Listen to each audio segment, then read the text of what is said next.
नमस्कार, स्वागत है आपका आपके यूट्यूब चैनल एग्जाम 91 पे। चलिए भाई देखिए क्लास स्टार्ट करते हैं। दोस्तों देखिए जो भी लोग आप लोग वीडियो देख रहे हैं दोस्तों वीडियो को लाइक जरूर कर दिया करें और शेयर कर दिया करें। और जो भी लोग नए लोग देखते हैं भैया सभी लोग चैनल को सब्सक्राइब जरूर कर लिया करें। ठीक है, आप लोग सब्सक्राइब नहीं करते हो ये मान के चलिए कम से कम 90% लोग जो हैं मेरे सब्सक्राइबर जो है वीडियो नहीं देखता है। जो वीडियो देखता है अगर मान लीजिए 200 व्यू आए हैं तो उसमें 180 व्यू जो ऐसे होते हैं जो जिन्होंने चैनल को सब्सक्राइब नहीं किया होता है। तो दोस्तों देखिए आपके पास से तो चैनल सब्सक्राइब करने और लाइक करने में कुछ नहीं जा रहा ना, तो दोस्तों लाइक कर दिया करें और सब्सक्राइब कर दिया करें। ठीक है दोस्तों चलिए भाई क्लास को आगे बढ़ाते हैं।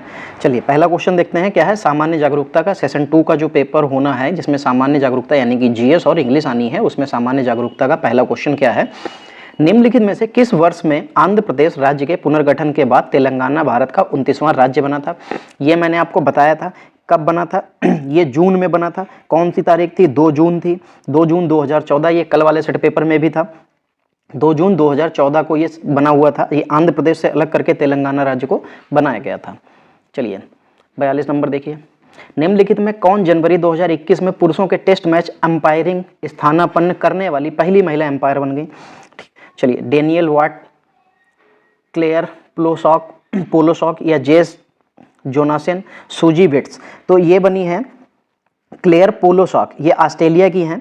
ठीक है, इन्होंने 7 जनवरी 2021 को जो सिडनी ग्राउंड पर जो भारत और ऑस्ट्रेलिया के बीच जो पुरुष टेस्ट मैच हुआ था उसमें एम्पायरिंग की थी। ये उस मैच में एम्पायरिंग करने वाली पहली महिला थी। अभी तक किसी भी पुरुष के मैच में एम्पायरिंग करने वाली कोई महिला नहीं थी, अब ये पहली महिला हैं। ठीक है इसके अलावा जो है 2016 में न्यूजीलैंड के क्रैथी क्रॉस और ये पोल सॉक महिला T20 में एम्पायरिंग करने वाली पहली 2 एम्पायर बनी थी। ठीक, चलिए आगे देखिए। विजयनगर साम्राज्य की स्थापना किस वर्ष की गई थी। चलिए देखिए 1229, 1336, 1456 या 1412। तो ये विजयनगर साम्राज्य की जो स्थापना की गई थी वो 1336 में संगम वंश के जो हरिहर एंड बुक्का थे, ठीक है, हरिहर और बुक्का, इन्होंने ही विजयनगर साम्राज्य की स्थापना की थी। ठीक, इसी विजयनगर साम्राज्य को ही कर्नाटक साम्राज्य भी कहा जाता है। ठीक है, जो दक्षिण भारत के दक्कन पठार में स्थित है। चलिए भारतीय स्टेट बैंक SBI का कॉर्पोरेट केंद्र निम्नलिखित में से किस शहर को माना जाता है। चलिए बंगलुरु को, मुंबई को, कोलकाता को या हैदराबाद को। तो दोस्तों मुंबई को माना जाता है ये। ठीक है, चलिए 45 नंबर देखिए। असम में काटी बिहू पर्व को के पेड़ पौधों के सामने दीप जलाकर मनाया जाता है। ठीक, किसके सामने? चलिए केला, बरगद, नीम, तुलसी। देखो असम में बिहू तो मनाया जाता है लेकिन बिहू भी कई तरीके के मनाए जाते हैं, बहुत अलग अलग टाइम पे, अलग अलग महीने में। ठीक, ये मनाए जाते हैं। तो बिहू के कई नाम है वहाँ पे, सिर्फ आप बिहू के नाम से ये नहीं कह सकते कि बिहू असम का है तो बस यही हो गया। ठीक है, तो इसमें जो आपको काटी बिहू जो लिखा है ये तुलसी के पेड़ के सामने जो है दीप जलाकर मनाया जाता है। और ये अक्टूबर के महीने में, ठीक है, जो चावल के जो पौधे यानी कि जो बेड़ लगाई जाती है चावल की, ठीक है, ये उसके स्थानांतरण यानी कि उसके ट्रांसफर में जो है किया जाता है तब मनाया जाता है ये। चलिए 46 नंबर देखिए। मार्च 2021 की स्थिति के अनुसार निम्नलिखित में कौन लोकसभा का सबसे युवा अध्यक्ष बना। अच्छा, ये मार्च 2021 की स्थिति के हिसाब से पूछ रहे हैं। ठीक है, तो ठीक है कोई दिक्कत नहीं, आपका करंट का क्वेश्चन है ये। करंट में इस तरीके के यहाँ तक तो खैर पूछ सकते हैं, कोई ऐसे बड़ी बात नहीं है। ठीक, तो 2021 की स्थिति के अनुसार निम्नलिखित में कौन सा लोकसभा का सबसे युवा अध्यक्ष बना। मीरा कुमार, PA सांगमा, सुमित्रा महाजन और गंती मोहन चंद्र बालयोगी। देखिए मीरा कुमार की भी एज अच्छी खासी 50+ तो है ही। ठीक है, 55 के आसपास है। PA सांगमा तो बहुत ही ज़्यादा एज के हैं। सुमित्रा महाजन ये भी जो है बहुत एज की हैं। ठीक है, तो आपके सामने अब कौन बचता है? बचते हैं भाई गांधी मोहन चंद्र बालयोगी, यही जो हैं सबसे कम उम्र के लोकसभा के अध्यक्ष बने हैं 2021 में मार्च में। चलिए 47 नंबर देखिए। निम्नलिखित में कौन सा धावन सोडा का उपयोग नहीं है। अच्छा भाई, इसका उपयोग पेयजल को कीटाणुओं से मुक्त करने के लिए किया जाता है। नहीं, इसका तो नहीं होता है। इसका उपयोग जल की स्थायी कठोरता दूर करने के लिए बिल्कुल किया जाता है। इसका उपयोग घरेलू उद्देश्यों की क्लीनिंग एजेंट, हाँ बिल्कुल किया जाएगा। इसका उपयोग कांच, साबुन और कागज उद्योगों में बिल्कुल किया जाएगा। तो 3 तो बिल्कुल सही है यहाँ पे आपके सामने, एक ही सही नहीं है। कौन सा? पहला वाला आपके सामने सही नहीं है। ठीक, चलिए फिर लिखा हो डाउन सिंड्रोम है जो बौद्धिक कठिनाइयों और शारीरिक स्वास्थ्य विकास की देरी और दिव्यांगता का कारण बनता है। अच्छा, डाउन सिंड्रोम है, किस तरीके का रोग है ये पूछा जा रहा है। ये तो अनुवांशिकी रोग है। चलिए देखते हैं, जीवाणु जनित रोग है, अनुवांशिकी रोग। देखिए अनुवांशिकी रोग आ गया ना, तो देखिए डाउन सिंड्रोम जो है ये बच्चों में जो होता है इसे अनुवांशिकी रोग होता है। इससे बौद्धिक कठिनाइयाँ और शारीरिक जो स्वास्थ्य के विकास का होता है उसमें देरी, या ये कह सकते हैं कि उसमें कमी आ सकती है, दिव्यांगता का कारण भी बन सकता है, और इसके कई अनेक रोग भी हो सकते हैं। ठीक है, अनुवांशिकी होने के कारण ये क्या होता है, पीढ़ी दर पीढ़ी चलता रहता है। ठीक, चलिए 49 नंबर देखिए क्या लिखा हो, कैल्शियम सल्फेट हेमीहाइड्रेट का सामान्य नाम क्या है। ठीक, plaster of Paris, baking soda, सिरका, डिटर्जेंट पाउडर। तो ये लिखा है कैल्शियम सल्फेट हेमीहाइड्रेट, तो ये प्लास्टर ऑफ पेरिस का होता है। किसका होता है, प्लास्टर ऑफ पेरिस का। ठीक है, प्लास्टर ऑफ पेरिस का जो निर्माण होता है वो जिप्सम को 423 डिग्री केल्विन या 150 डिग्री सेंटीग्रेड पर गर्म करके किया जाता है। ठीक है, इसका निर्माण कहाँ होता है, इसका निर्माण भाई भवन सामग्री, जैसे कि जो प्लास्टर बनाते हैं या पुट्टी करते हैं तो उसमें जो डिजाइन बनाई जाती हैं, ये उसको बनाने के लिए इसका प्रयोग किया जाता है। चलिए 50 नंबर देखिए, निम्नलिखित में कौन सी एशिया की सबसे बड़ी पानी खारी मतलब खारे पानी की झील है। ठीक, ये क्वेश्चन इसलिए भी देखिए यहाँ पे आया है, कल या परसों वाले पेपर में इसके बारे में पूछा गया था, वो शायद उल्का पिंड वगैरह कुछ, इनमें से कौन सा सही नहीं है तब आया था। तो वहाँ पे सबसे खारे पानी की झील है, शायद वो किस नदी में गिरती है, कुछ ऐसा ही था, मुझे एग्जैक्टली नहीं याद है, शायद कल के ही पेपर में आया था। ठीक है, तो क्या था कि निम्नलिखित में कौन सी एशिया की सबसे बड़ी खारे पानी की झील है, पुलिकट, लोकटक, बुलर या चिल्का। तो दोस्तों जो चिल्का जो है वो एशिया की सबसे बड़ी खारे पानी की झील है। ठीक है, ये भारत के जो है पूर्वी तट पर दया नदी के मुहाने पर ओडिशा की पुरी, खुर्दा और गंजम जिलों में फैली हुई है। ये कहाँ गिरती है, ये बंगाल की खाड़ी में गिर जाती है। चलिए 51 नंबर देखिए, 51 में क्या लिखा हुआ है, निम्न में कौन सी नदी हिमाचल प्रदेश के कुल्लू पहाड़ियों के बीच रोहतांग दर्रे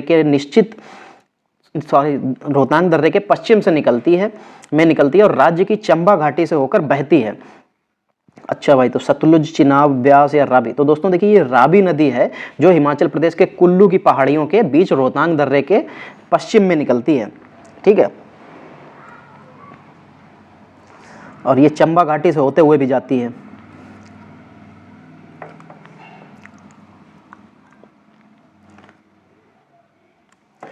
चलिए फिर देखिए क्या लिखा हुआ, असम राज्य के राज्यसभा की कितनी सीटें आती हैं। असम राज्य से राज्यसभा की कितनी सीटें आती हैं ये पूछा गया है। अच्छा, 15, 9, 18 या 7। तो देखो जो असम राज्य से है राज्यसभा की 7 सीटें आती हैं। राज्यसभा में कुल कितनी सीटें होती हैं अधिकतम, तो 250 हो सकती हैं। ठीक है, और इस समय पे वर्तमान में कितनी सदस्य हैं, तो 245 हैं वहाँ पे। ठीक है, असम राज्यसभा में 7 सीटें देता है। राज्यसभा के लिए न्यूनतम आयु कितनी होती है, 30 वर्ष की होती है। राज्यसभा के सदस्यों का कार्यकाल कितने वर्ष का होता है, 6 वर्ष का होता है। प्रत्येक 2 साल पे क्या होते हैं, वो रिटायर होते रहते हैं वहाँ से। ठीक है, और कितने रिटायर हो जाते हैं एक बार में, 1/3 हिस्सा हर जो है 2 साल पे लोकसभा से रिटायर हो जाता है। चलिए, बक्सा यानी कि बुक्सा राष्ट्रीय उद्यान किस राज्य में स्थित है, पश्चिम बंगाल, कर्नाटक, पंजाब या हरियाणा। तो ये बुक्सा या बक्सा जो है टाइगर रिजर्व है और ये पश्चिम बंगाल में स्थित है।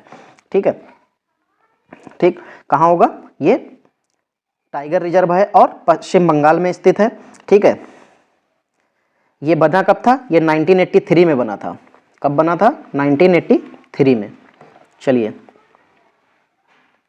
भारतीय केंद्र सरकार ने किस वर्ष में राज्य पुनर्गठन आयोग की नियुक्ति की थी। भारतीय केंद्र सरकार ने किस वर्ष में राज्य पुनर्गठन आयोग की नियुक्ति की थी। चलिए देखिए, 1951, 1958 या 1953 या 1950। तो दोस्तों जो राज्य पुनर्गठन आयोग जो बना था ये 1953 में बना था। कब बना था, 1953 में। जब जैसे देखो भारत जो गुलाम था उसके बाद जब देश आजाद हुआ था तो उसके बाद में जो अंग्रेजी शासन के समय जो राज्यों को भाषाई आधार पर जो है पुनर्गठित करने के लिए राज्य पुनर्गठन आयोग जो है की स्थापना ये है 1953 में की गई थी। ठीक है, भाषाई आधार पर अलग राज्य बनाने के लिए यह है इसकी गठन किया गया था। 55 नंबर देखिए कि पालक माता महाप्रजापति गौतमी पहली महिला थी जिन्हें भिक्षुड़ी के रूप में चुना गया था। तो आपको यहीं से पता चल जाएगा कि गौतमी किसकी माता थी, तो बुद्ध की माता थी। ठीक है, ये बुद्ध की पालक माता कही जाती थी, यानी कि इन्होंने बुद्ध को पाला था। ठीक है, बाकी तो बुद्ध की माता का नाम क्या था, महामाया। क्या नाम था, महामाया। बुद्ध की माता का नाम महामाया था। ठीक है, और इनके कुछ ही समय बाद जो है बुद्ध जी का जो जन्म हुआ था उसके कुछ ही समय बाद जो है इनकी माता की मृत्यु हो गई थी। ठीक है, उसके बाद इनको किसने पाला था, गौतमी ने, इसीलिए इनको पालक माता कहा जाता है। ठीक है, इन्हीं ने जो है इनको पहली भिक्षुणी के रूप में चुना गया था। चलिए 56 देखिए, निम्नलिखित में कौन सा शरीर का अंग ग्रंथि शरीर के तापमान के नियमन के लिए उत्तरदायी है, तो हाइपोथैलेमस होती है, शरीर के ताप को नियंत्रित करने के लिए हाइपोथैलेमस होता है। बिल्कुल सही हो जाएगा। ठीक है, बाकी इससे भूख है, व्यायाम है, और जो शरीर का तापमान होता है इसको नियंत्रित करने के लिए ये है हाइपोथैलेमस होता है। चलिए फिर देखिए, अंडमान और निकोबार द्वीप समूह की एक महत्वपूर्ण पर्वत चोटी माउंट डायवोलो कहाँ स्थित है, उत्तर अंडमान, मध्य अंडमान, दक्षिण अंडमान और ग्रेट निकोबार।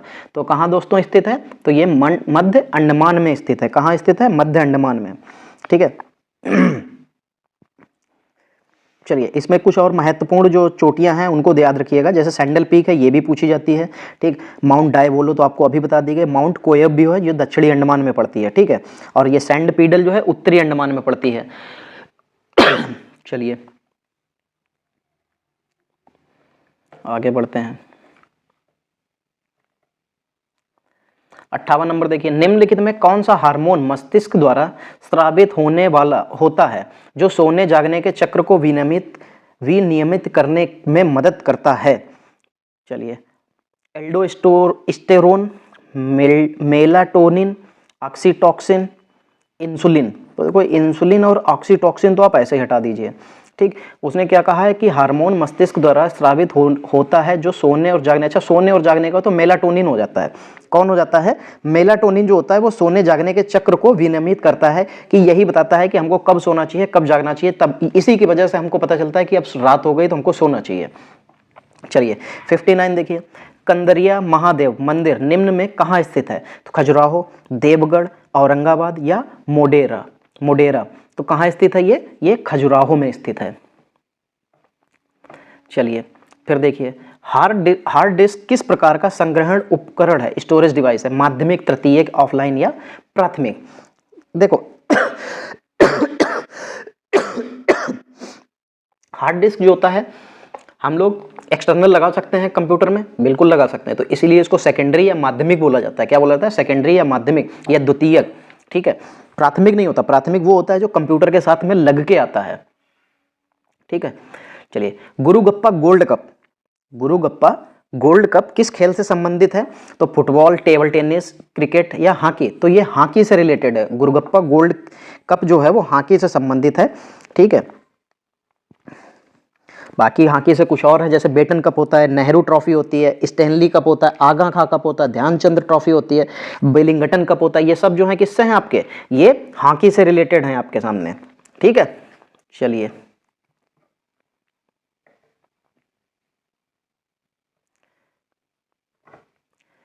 लिखा हुआ है लोकसभा चुनाव में मतदान करने के लिए न्यूनतम आयु कितनी है, तो ये तो आपको पता ही होगा कि लोकसभा में चुनाव करने के लिए आपके पास न्यूनतम आयु जो होती है वो कितनी होती है, 18 वर्ष की होती है। और ये किसकी वजह से हुआ था, 61वें संविधान संशोधन।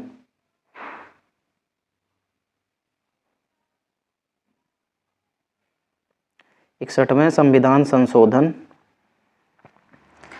1989 यानी कि 1989 में ये संशोधन किया गया था, जिसकी वजह से पहले 21 साल थे। चलिए 63 नंबर देखिए, निम्नलिखित में किसने भारतीय दिवाला और शोधन अक्षमता बोर्ड के नए अध्यक्ष के रूप में 9 फरवरी 2022 को पदभार संभाला है, तो ये कौन है, ये रवि मित्तल हैं। ठीक है, भारतीय दिवाला शोधन अक्षमता बोर्ड के जो नए अध्यक्ष हैं ये कौन है, रवि मित्तल हैं। ठीक है, ये 1986 कैडर बैच के जो हैं ये प्रशासनिक सेवा बिहार में रह चुके हैं। चलिए फिर 64 नंबर देखिए, पैरा तीरंदाजी चैंपियनशिप में रजत पदक दिलाने वाली पहली भारतीय महिला खिलाड़ी फरवरी 2022 में कौन बनी। ठीक, तीरंदाजी में चैंपियनशिप में जो जो जो पैरा होता है इसका मतलब जो दिव्यांग लोग खेलते हैं इसमें। ठीक है, तो वो कौन थी, ये पूजा जात्यान थी। ठीक, कौन थी? पूजा जात्यान, इन्होंने रजत पदक जीता था। चलिए 65 नंबर देखिए, फरवरी 2022 में अंतरराष्ट्रीय बौद्धिक संपदा सूचकांक 2022 इंटरनेशनल इंटेलेक्चुअल प्रॉपर्टी इंडेक्स 2022 जारी किया गया। इस सूचकांक में भारत ने कौन सा स्थान प्राप्त किया है? तो 35वां, 43वां, 48वां या 55वां? तो 43वां स्थान प्राप्त किया है दोस्तों, ठीक है। टोटल देश कितने थे? तो टोटल थे 55। कितने थे? टोटल 55 थे, ठीक। चलिए बताइए 55 देशों में 43वें स्थान पर रहा क्या?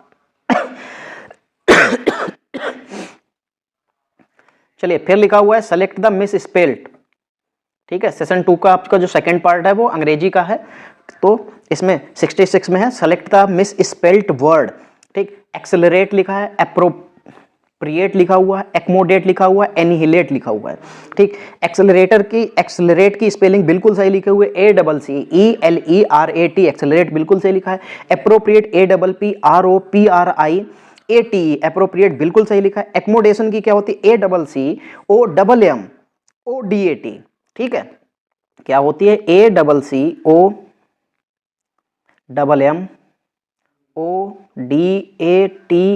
एक्मोडेट, ठीक। ये स्पेलिंग आपकी गलत लिखी है।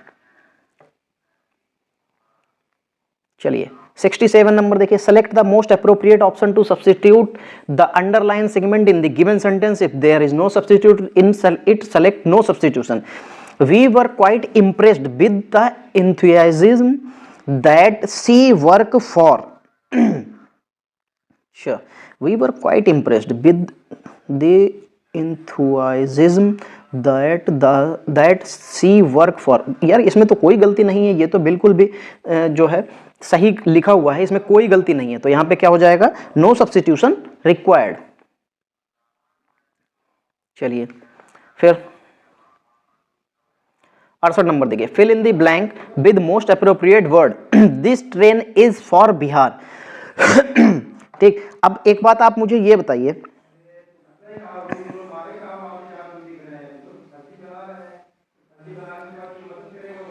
कि इसमें क्या भरा जाएगा और क्यों आएगा, ठीक। चलिए देखिए यहां पे लिखा हुआ है this train is for Bihar, ये ट्रेन बिहार के लिए क्या है? निश्चित है, तब बॉन्ड आ जाता है, ठीक। बॉन्ड का मतलब होता है किसी चीज के लिए निश्चित होना, ठीक है, किसी काम को करने के लिए निश्चित होना, तो बॉन्ड आ जाता है, ठीक। आप उसको करना ही करना है। चलिए 69 number, select the most appropriate meaning of the idiomatic expression given. Sorry दोस्तों। चलिए 69 देखिए, to poke once knows into,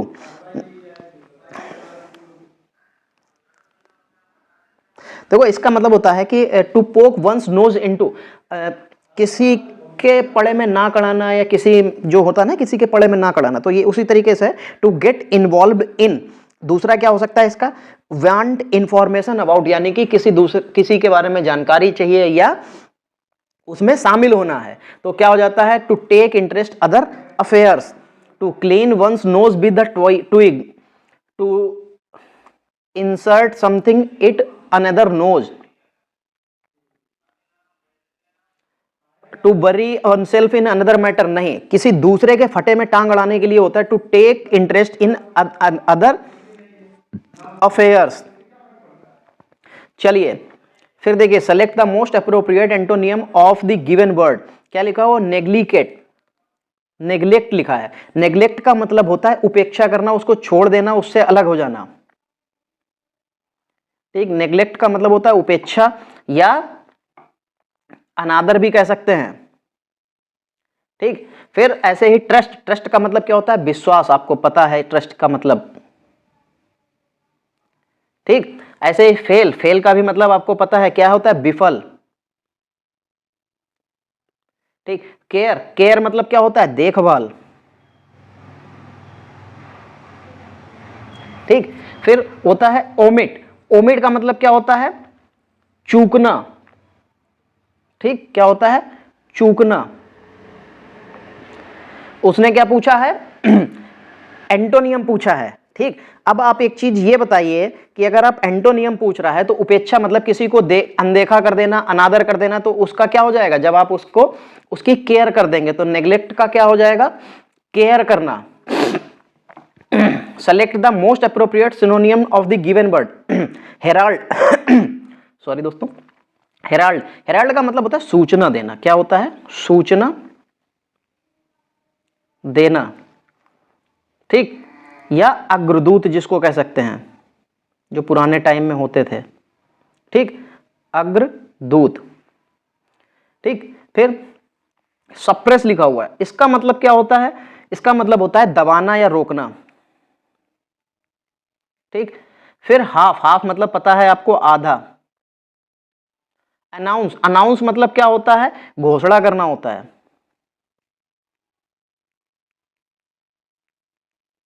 ठीक। फिर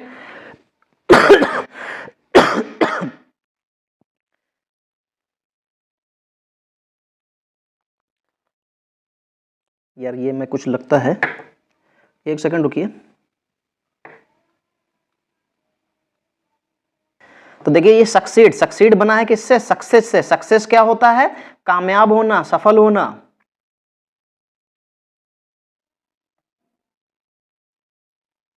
ठीक।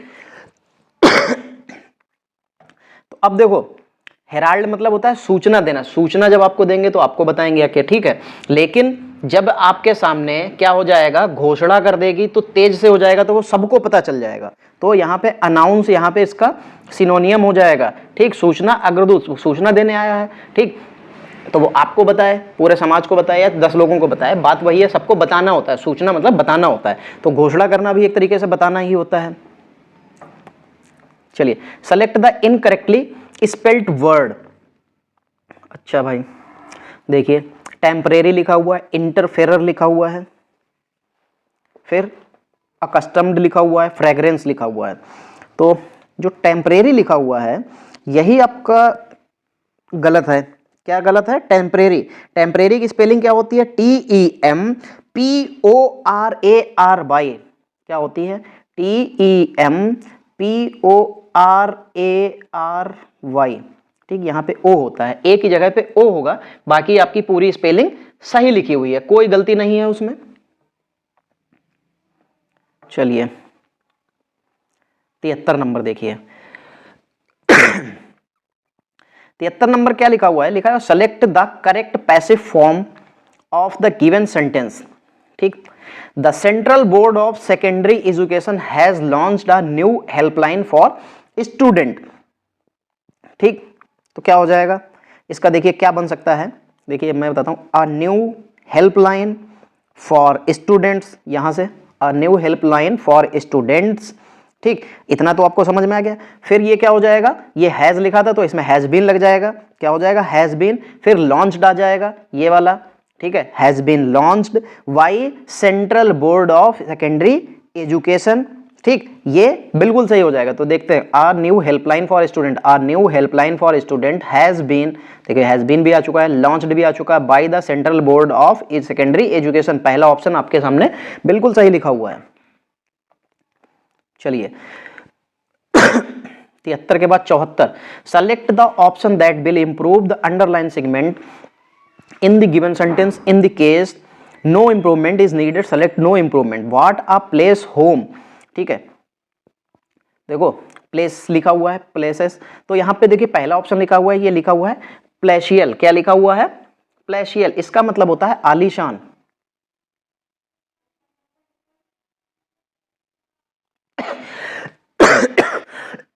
फिर लिखा पौशी, इसका मतलब होता है अति महत्वपूर्ण,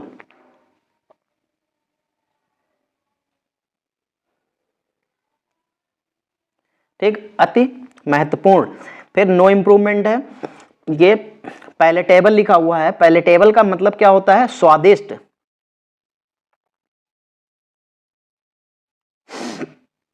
ठीक। तो अब आप एक बात बताइए कि व्हाट अ प्लेस होम, ये घर जो होगा क्या होगा? आलीशान होगा या बहुत महत्वपूर्ण होगा या स्वादिष्ट होगा? तो दोस्तों घर जो होगा, ये होम जो होगा बहुत आलीशान होगा, ठीक। तो यहाँ पे पहला ऑप्शन आपके लिए बिल्कुल सही हो जाएगा। Select the most appropriate सिनोनियम of the given word. क्या लिखा है? व्राई, इसका मतलब क्या होता है, व्राई का मतलब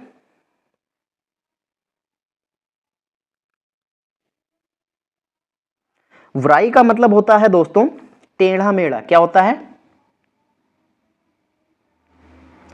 टेढ़ा मेढ़ा, ठीक, टेढ़ा या मेढ़ा, ठीक, टेढ़ा या ऐंठा, सॉरी टेढ़ा मेढ़ा नहीं, टेढ़ा या ऐंठा होना चाहिए,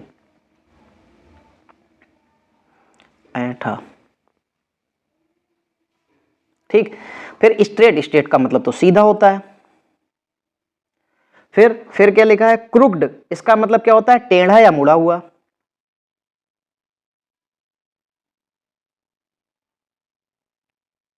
ठीक। फिर फोर्थ राइट लिखा हुआ है, फोर्थ राइट का मतलब क्या होता है, निष्कपट या खरा। फिर फ्रैंक, फ्रैंक मतलब क्या होता है, खुले विचार वाला या खुलकर, ठीक। तो अब आप बताइए सिनोनियम बताना है टेढ़ा मेढ़ा, तो आपके सामने क्या हो जाएगा, 75 का क्रुक्ड हो जाएगा। क्या हो जाएगा, क्रुक्ड हो जाएगा। चलिए 76 देखिए, select the correct passive from the given sentence, फिर से पैसिव आ गया है। चलिए देखिए यहां पे क्या हो जाएगा, at the last moment a fireman pulled out Manohar from the burning बस, तो क्या हो जाएगा, मनोहर सबसे पहले आएगा, मनोहर। फिर पुल्ड आउट है, लास्ट मोमेंट पुल्ड आउट यानी कि वर्ब की सेकंड फॉर्म लगी है, ठीक है, तब क्या हो जाएगा, was, Manohar was pulled out of the burning बस बाय फायरमैन, ठीक। लास्ट मोमेंट ये टाइम जो होता है वो अंडरस्टूड होता है, वो बताना जरूरी नहीं होता है, ठीक। चलिए क्या हो जाएगा, मनोहर वाज, उसको पहले भी लिख सकते हैं, कोई ऐसी दिक्कत नहीं होती है। देखो क्या हो जाएगा, एट द लास्ट मोमेंट, ये तो सभी में रहेगा, कोई दिक्कत नहीं है भाई इसके लिए तो, ठीक है। एट द लास्ट मोमेंट, फिर कॉमा के बाद मनोहर वाज पुल्ड आउट, तो देखिए at the last moment Manohar had है, बीन है हटा दीजिए, at the last moment Manohar was pulling है हटा दीजिए, at the last moment a fireman है हटा दीजिए, at the last moment Manohar was pulled, चौथा ऑप्शन आपके लिए बिल्कुल सही हो गया, ठीक है। चलिए 77 नंबर देखिए, 77, select the most appropriate option to substitute the underline segment in the given sentence, if there is no need to substitute it select no substitution required. अच्छा भाई चलिए फिर देखिए क्या लिखा है, the roof is being held up over 2 stone pillar. अच्छा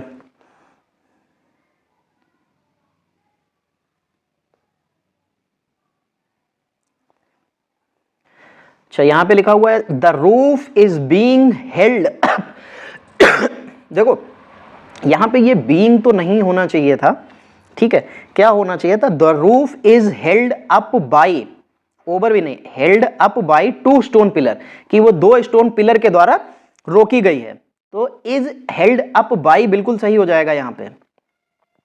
चलिए 78 नंबर देखिए, select the most appropriate word to fill in the blank. Priya has a very nature and does not accept financial help even from her own parents. Priya has a very, क्या biased हो जाएगी, disinterested हो जाएगी, independent हो जाएगी, impartial हो जाएगी। तो Priya has a very biased nature and does not accept financial help even from her own parents, नहीं, तो इसका मतलब तो यहाँ पे ये नहीं होना चाहिए, क्योंकि वो अपने पिताजी के लिए क्या है कि फाइनेंशियल हेल्प करती है, तो यहाँ पे बायस्ड नहीं होगी, डिसइंटरेस्टेड भी नहीं होगा, इंडिपेंडेंट होना चाहिए था। Priya has very independent nature and does not accept financial help, वो अपने माता पिता की जो है हेल्प नहीं लेना चाहती है, even from her own parents, वो अपने माता पिता की जो है वो पैसे से मदद नहीं लेना चाहती है, वो क्या है सेल्फ डिपेंडेंट, मतलब जो इंडिपेंडेंट नेचर की है। चलिए 79, in the given sentence identify the segment which contains the grammatical error।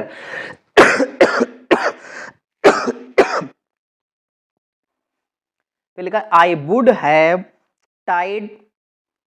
died if he did not dressed my wound that day। दोस्तों देखिए जब यहाँ पे would have दे रखा है तो यहाँ पे did not नहीं आएगा, क्योंकि यहाँ पे जब have है तो यहाँ पे तो had ही आना चाहिए ना, तो यहां पे क्या आ जाएगा, हैड आ जाएगा, क्या आ जाएगा, हैड आ जाएगा। तो यहाँ पे गलती किस में है, डिड नॉट वाले ऑप्शन में गलती है, तो डिड नॉट किस में लिखा हुआ है, सेकंड वाले में, सेकंड वाले में गलती हो जाएगी। चलिए 10 नंबर देखिए, मतलब 10 नंबर का पेज देखिए, 80 number question. The following sentence has been divided into parts, one of them में सर्टेन एरर। अच्छा कंटेंट एरर, इसमें एरर है, एरर ढूंढना है। All the workshop they were taught लिखा हुआ है। How to nail the piece of wood together to create toys. अच्छा भाई, एट द वर्कशॉप पर जो काम करने वाली जगह है वहां पर, दे वर टॉट वो सिखाते हैं, हाउ टू नेल कैसे मतलब करना चाहिए, काटना चाहिए, द पीस ऑफ वुड लकड़ी का टुकड़ा, टुगेदर टू क्रिएट टॉयज। अच्छा तो इसमें गलती क्या है, गलती तो किसमें कोई भी नहीं दिख रही है मुझे, सब कुछ तो बिल्कुल सही लिखा होता है, यानी कि यहाँ पे नो एरर आ जाएगा। चलिए फिर चलते हैं 81 नंबर क्वेश्चन की तरफ। क्या लिखा है, select the word which means the same as the group of given words given. चलिए a person who arrange the sells cut flower, उस व्यक्ति की बात की जा रही है जो फूलों को बेचता है और काटता है। तो बोटेनिस्ट क्या होते हैं, ये वनस्पति विज्ञान से रिलेटेड होते हैं, ठीक है, वनस्पति वैज्ञानिक कह सकते हैं, ठीक है। हॉर्टिकल्चरिस्ट जो होते हैं ये क्या होते हैं, ये उद्यान कृषि से संबंधित होते हैं, ठीक, जो मतलब ये उद्यान मतलब बाग बगीचे बनाते हैं ये इस तरीके से। एंथ्रोपोलॉजिस्ट जो होते हैं ये मानव विज्ञानी होते हैं। और फ्लोरिस्ट मतलब फूलों की जो फूलों पे जो काम करता है, यानी कि जो फूल वाला होता है, इसको हम लोग क्या कहते हैं, फ्लोरिस्ट कहते हैं, ठीक। चलिए select the most appropriate antonym of the given word. Harrowing लिखा हुआ है, हारोइंग का मतलब होता है शोकजनक या दुख, ठीक, दुख या शोकजनक, ठीक। फिर प्लीजेंट मतलब तो आपको पता ही है कि क्या होता है, सुहानी, सुखद, खुशी। रिपीटेटिव मतलब बार बार होने वाला। वरिंग मतलब चिंता, और स्ट्रेसफुल मतलब तनावपूर्ण। तो एंटोनियम चाहिए था, तो आपको दुख का क्या हो जाएगा, जो खुशी होगा, सुख में होगा, तो प्लीजेंट हो जाएगा यहां पे इसका, ठीक। चलिए 83 the following sentence has been split into 4 segment, identify the segment that contains grammatical error. अच्छा the sport day events, sport day के जो इवेंट था, विल बी कंडक्ट होगा कब, from 3:30 PM and 5:30 PM on Saturday. अच्छा ये बताओ and का क्या मतलब होगा यहाँ पे, यहाँ पे क्या दोस्तों एंड आना चाहिए, नहीं, यहाँ पे क्या आना चाहिए, 2, क्योंकि 3:30 से लेके 5:30 तक होना चाहिए था, तो यहाँ पे क्या होना चाहिए था, 2 होना चाहिए था। तो फ्रॉम 3:30 से 35 PM तक, 5:30 PM तक होना चाहिए था। चलिए भाई select the appropriate meaning of the given idiom to have axe on one's face. तो देखो दोस्तों, जब to have axe on face, अगर कोई किसी के सर पे मतलब फेस पे अंडा आएगा, तो इसका मतलब क्या हो जाएगा, वो जो काम कर रहा था वो बहुत खराब था, इसीलिए उसके ऊपर अंडे फेंके गए, तो वो क्या हो जाएगा, एम्बैरेस हो जाएगा। तो क्या हो जाएगा, throw eggs on a speaker face, नहीं, to apply egg yolk on the one's face for making its look beautiful, नहीं, to be embarrassed because of one's action, ये बिल्कुल सही है, एम्बैरेस फील करेगा वो। चलिए select the option that can be used as a one word substitute for the given words of words, ठीक। The branch of physics concerned with the properties of sound. अच्छा the branch of physics concerned with the properties of sound, तो उसको क्या कहते हैं,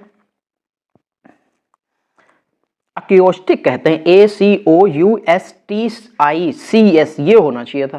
देखिए mechanism नहीं होना, फोटोनिक नहीं होगा, एक्यूस्टिक। ये देखिए ये दे रखा है, ऑप्टिक तो आपका चश्मे से रिलेटेड जो होता है, फोटोनिक ये भी नहीं होना चाहिए। चलिए फिर देखिए यहाँ पे खाली जगह है दोस्तों, देखिए ये 2 पार्ट में डिवाइड हो गया है, तो मेरे सामने ये सेट पेपर रखा हुआ है, तो मैं आपको यहीं से आपको बताता चलूंगा, ठीक है। चलिए एक बार पढ़ लेते हैं फिर भी। With the ground water table receding alarmingly, an ostrich mentally will only increase. Water was defect, rainfall, indiscriminate extraction of groundwater, 2 major reasons for situation। 3 है यहां पे। चलिए government must promote harvesting and conservation, citizens must learn to use water judiciously or else the state will run out of water like Cape Town. अच्छा चलिए, select the most appropriate option to fill in the blanks. तो पहले वाले में दोस्तों वहां पे and हो जाएगा। अब देखिए बार बार पीछे पलटना पड़ेगा, टाइम बहुत ज्यादा खराब होगा। चलिए एक बार पलट के देख लेते हैं। क्या लिखा था, we with the ground water table reading alarmingly and ostensibly will only increase water whose defect rainfall and क्या होना चाहिए था, and indiscriminate extraction of groundwater, discriminate of groundwater, तो क्या हो जाएगा इसमें, was are, देखते हैं are two major problem, ठीक है, क्योंकि अभी करंट की बात चल रही है तो यहां पे क्या आ जाएगा, are two major reasons for,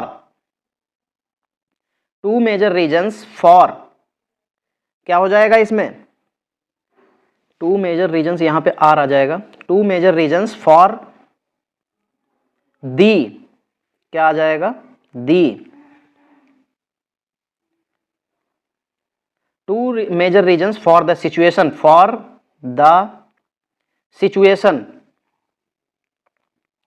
ठीक है, तो यहां पे दा बिल्कुल सही हो जाएगा, ठीक, the situation. Government must promote, क्या प्रमोट करना चाहिए, वाटर हार्वेस्टिंग, हार्वेस्टिंग तो वाटर को ही कर सकते हैं, सॉइल क्रॉप और उसको नहीं, वाटर हार्वेस्टिंग, ठीक, and conservation, citizens must learn, क्या लर्न करना चाहिए, उनको भी मतलब लर्न करना चाहिए, citizens must also learn, must ही तो था, हाँ, citizens must also learn to use water judiciously, यहां पे क्या फिर सही आंसर हो जाएगा, आल्सो, ठीक है दोस्तों। चलिए देखिए यहां पे जो है आपके पूरे 50 क्वेश्चन जीएस और इंग्लिश के पूरे 50 क्वेश्चंस कंप्लीट करा दिए हैं। दोस्तों आपको अगर वीडियो अच्छा लगा है तो वीडियो को लाइक कीजिए, शेयर कीजिए और हो सके तो अपने दोस्तों तक जरूर पहुंचाइए। और जितने भी नए लोग देखते हैं 90% ऐसे लोग देखते हैं जो चैनल को सब्सक्राइब नहीं कर रखा है जिन्होंने, तो दोस्तों देखिए चैनल को सब्सक्राइब जरूर कर लिया करें, ठीक है, उससे आपका कोई पैसा भी नहीं लग रहा है, मैं फ्री में सारी चीज़ें प्रोवाइड करा रहा हूँ, तो आपको सब्सक्राइब करने में ऐसी कोई दिक्कत नहीं आनी चाहिए दोस्तों, तो सब्सक्राइब जरूर कर लिया करें, ठीक है, और साथ ही बेल आइकन को ऑल पे क्लिक कर लें जिससे सारी नोटिफिकेशंस आपको टाइम टू टाइम मिलती रहें, आपसे कोई भी वीडियो आपका चूके नहीं, ठीक। चलिए दोस्तों, तो आज की क्लास को हम लोग यहीं पे समाप्त करते हैं, मिलते हैं अगली क्लास में, तब तक के लिए जय हिंद दोस्तों।